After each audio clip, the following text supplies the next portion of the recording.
Students, welcome all of you the maths class once again. आज हम start करने जा रहे हैं exercise 11.3 question number 14। Question number 14 में हम देखते हैं क्या दिया हुआ है। इसमें कहा गया है इस circular flower garden has an area of 314 metre square. A sprinkler at the center of the garden can cover an area that has a radius of 12 meter. Will the sprinkler water the entire garden? ये आपको बताना है।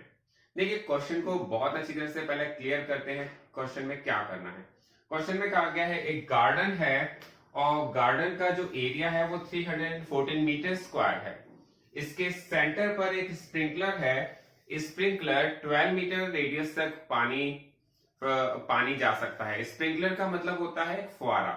तो बहुत अच्छी तरह से हमें क्लियर होना होगा। सबसे पहले हमें समझना है कि जो हमारे पास सर्कुलर गार्डन है वो उसकी रेडियस कितनी है।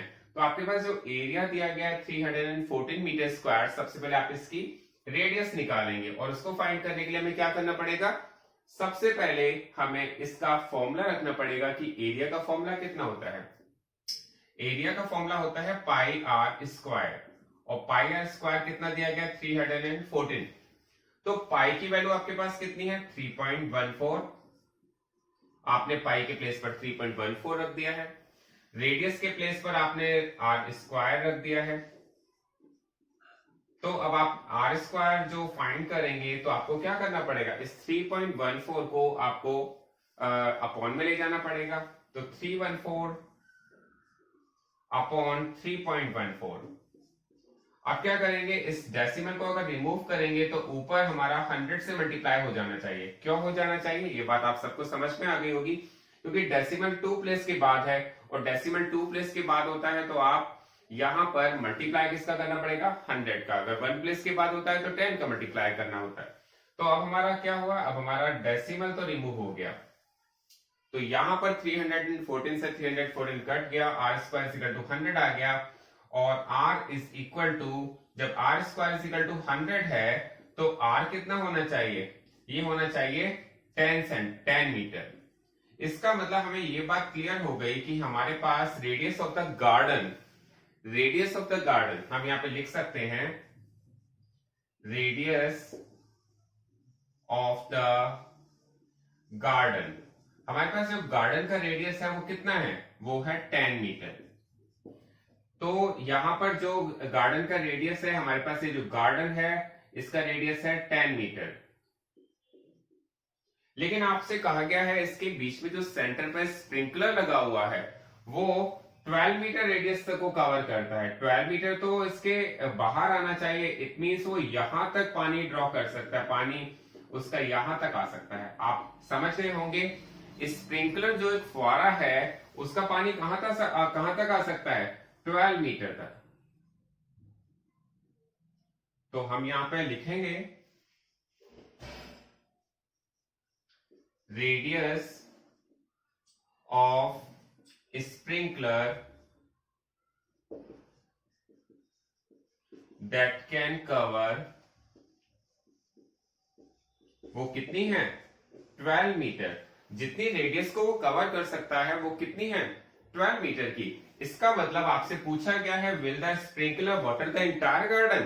तो क्या इंटायर गार्डन को वो कवर कर लेगा, क्या उसका पानी इंटायर गार्डन पे आ जाएगा। तो हमारा आंसर होना चाहिए जो रेडियस ऑफ स्प्रिंकलर है वो रेडियस ऑफ गार्डन से ज्यादा है। तो हमारा आंसर आना चाहिए यस। इसका आंसर यस है। ये आपको समझ में आ गया होगा क्योंकि 12 हमारे पास रेडियस है वो 10 से ज्यादा है। 12 इज ग्रेटर देन 10। तो इसका मतलब इस स्प्रिंकलर पूरे गार्डन को कवर कर लेगा।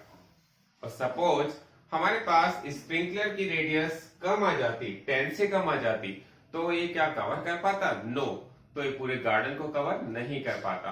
तो ये क्वेश्चन को मैं एक बार दोबारा रिवाइज करवा रहा हूं। सबसे पहले आपके पास एक गार्डन है, गार्डन के सेंटर पर स्प्रिंकलर लगा हुआ है। गार्डन का आपके पास एरिया दिया हुआ है, गार्डन का एरिया दिया हुआ है 314 मीटर स्क्वायर।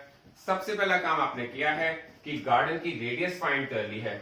गार्डन की रेडियस आ गई है 10 मीटर की, गार्डन की रेडियस 10 मीटर आ गई है। तो अब आपने देखा है कि गार्डन की रेडियस तो 10 मीटर है और स्प्रिंकलर जिस रेडियस को कवर कर रहा है वो 12 मीटर है। तो 12 10 से ज्यादा होता है, इसलिए हमारा आंसर हो गया यस। तो इस क्वेश्चन को बहुत अच्छी तरह समझिएगा। आप देखते हैं क्वेश्चन नंबर 15। अब देखते हैं क्वेश्चन नंबर 15। क्वेश्चन नंबर 15 में कहा गया है find the circumference of inner and outer circles shown in figure. आपके पास एक फिगर दी गई है और उस फिगर में आपसे कहा गया है इसमें टू टाइप्स के सर्किल हैं, एक इनर सर्किल है, एक आउटर सर्किल है। आपको दोनों की सर्कमफ्रेंस को फाइंड करना है। तो सर्कमफ्रेंस फाइंड करने का जो फॉर्मूला है वो आप सबको पता है, वो होता है 2 पाई r। तो हमें सिर्फ रेडियस की रिक्वायरमेंट होती है, क्योंकि बाकी सब तो दिया होता है, पाई की वैल्यू रिक्वायरमेंट होती है, वो तो हमें दी गई होती है क्वेश्चन में।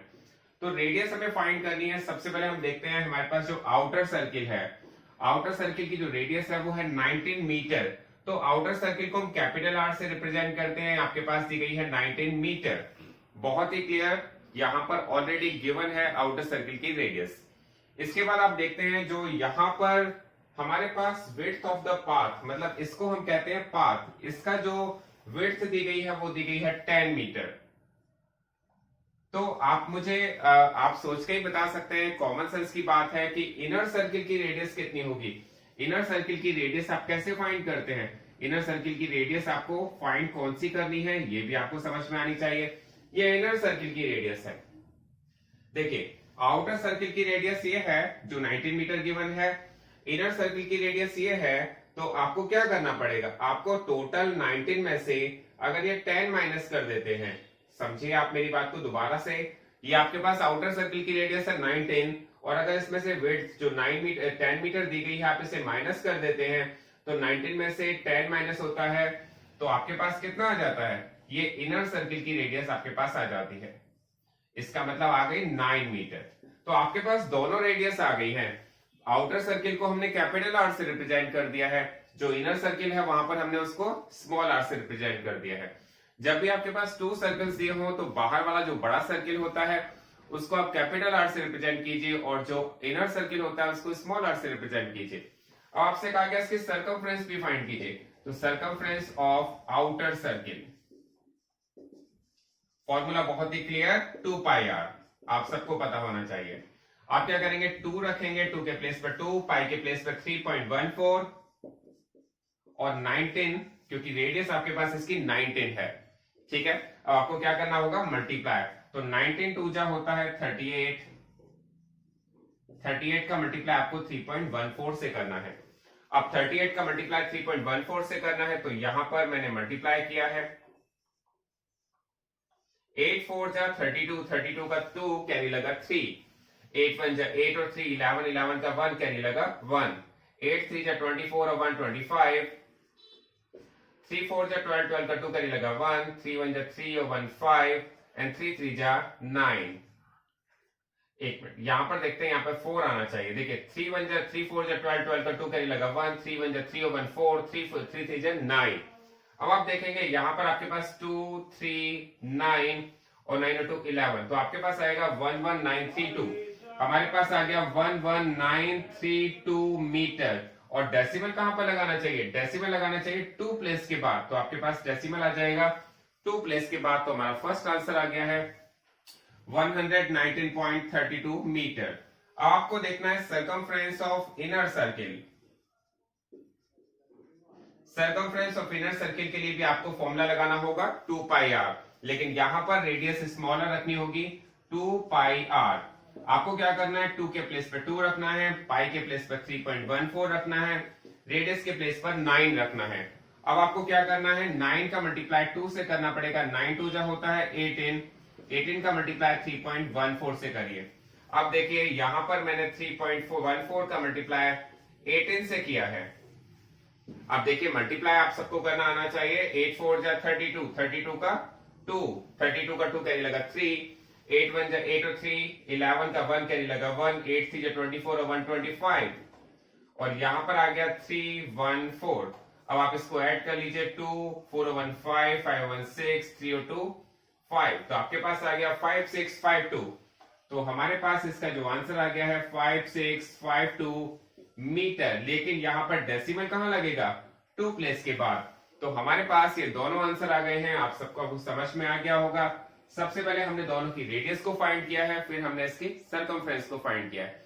तो ये क्वेश्चन बहुत ही अच्छी तरह से क्लियर हो जाना चाहिए।